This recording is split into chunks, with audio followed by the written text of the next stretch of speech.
Sitting by my window, won't you be my I did start out as a journalist. That's what I wanted to pursue when I was in school. My entire line of education was planned as per my aspirations of becoming a journalist. So yes, I did start with becoming my dream was to be a creative writer, and I did start out with a magazine after I post-graduated in journalism.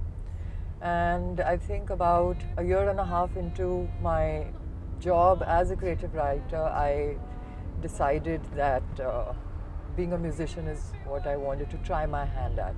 I was already in music quite deeply ever since I was in college, graduation, and it was something that I knew I would pursue with seriousness, but I did not know till what extent, because I was still quite intent on looking at exploring journalism as a career option.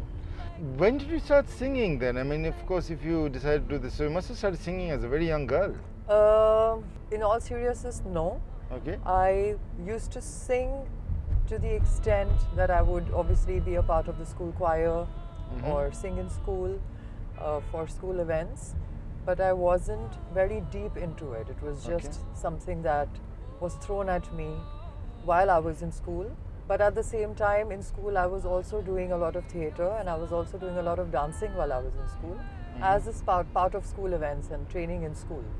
So music wasn't something that particularly stuck out amongst the others. I was also debating in school.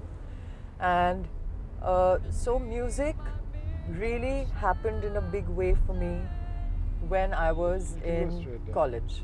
So college, we had an amazing music society in college. I graduated from Hindu, and we had some amazing friends who were musicians. So I think that's where it really happened for me, and that is the first time that I realized that it is something that I could explore probably on the professional front. Also, during those days, it wasn't a very common notion to pick music as a career.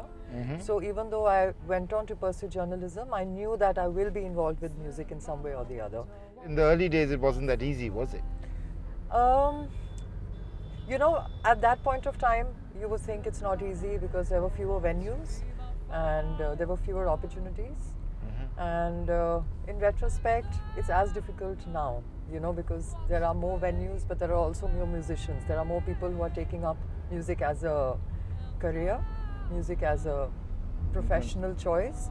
So I think in terms of being able to make it in this industry, and by make it, I just mean being comfortable and being able to meet your ends. That's all I'm talking about.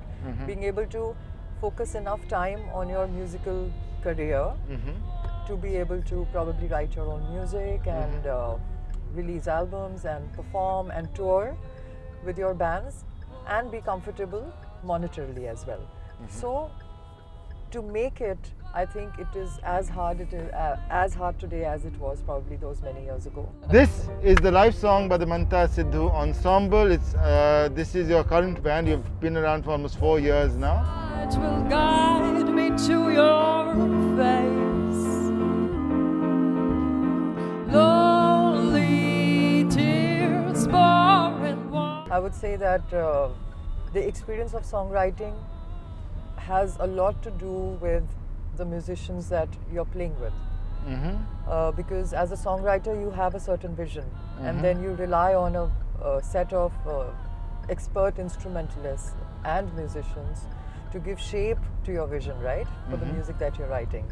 And I think I've been extremely lucky with both outfits, with MAP as well as with the Manta Sidhu Ensemble, to work with some of the best, most creative individuals in the industry. So I think the experience has been absolutely fantastic, and I would not change anything about it at all. I mean, people ask us, what is the inspiration behind this song, or why did you write this song? But to be very honest, I think for most, and I think I speak for most people who write their own music, it's not, sometimes yes, you do write from experience, but I don't think it's that deliberate. I think when you're writing about a subject, very subconsciously you're kind of taking from experiences in your life, is that it's not just about experiences, but it's also about observations, right? Okay. So, and I think that kind of also kind of plays an important part in the thoughts that kind of occur and the thoughts that you're penning down. It's about your experiences, it's about your observations, it's about how you're feeling, your mood at a particular given point of time, at the point where you're writing your music. But again, I feel like for a lot of songs and for a lot of songwriters, it's not as that deliberate. It comes in a very subconscious manner, unless you are particularly planning to write a song about a given subject, which is directly related to how you're feeling at that point of time. A lot of what I know about music, in terms of music education, in terms of the study of music, I know because of the musicians that I play with. So in a way that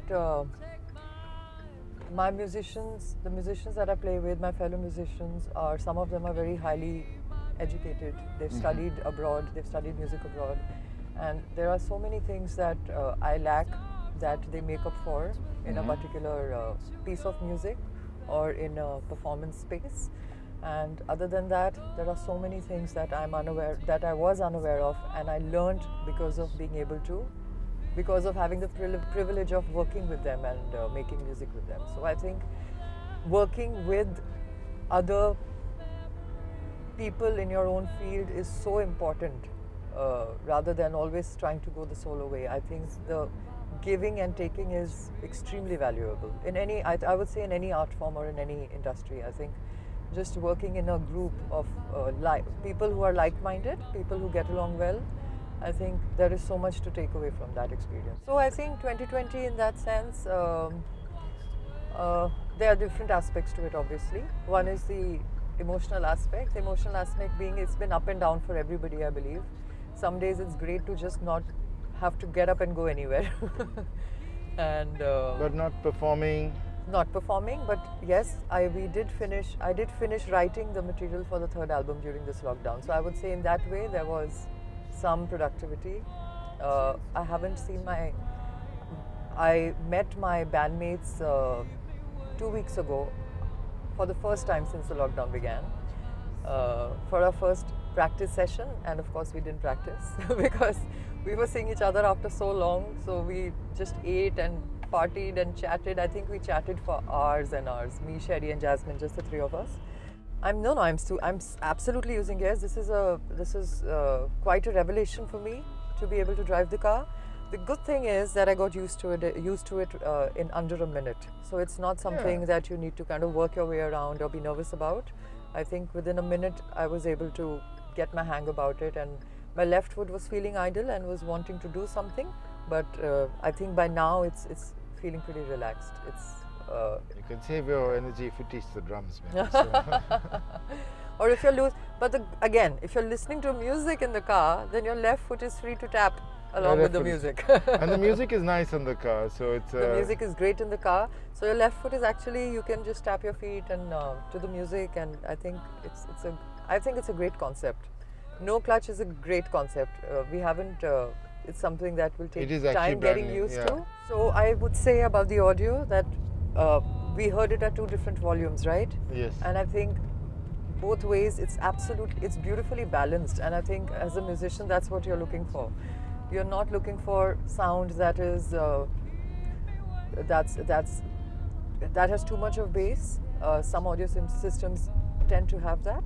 You don't want sound that's too much on the treble, like some bad earphones. But I think the balance is just beautiful. At least for musicians, when we're listening to music, we're looking for a balance where everything, like when you mix your album in the studio, and you want it to sound a certain way, when you're listening to that music outside of the studio, you want people to have the same experience as you are having in the studio. So I think the translation is absolutely beautiful.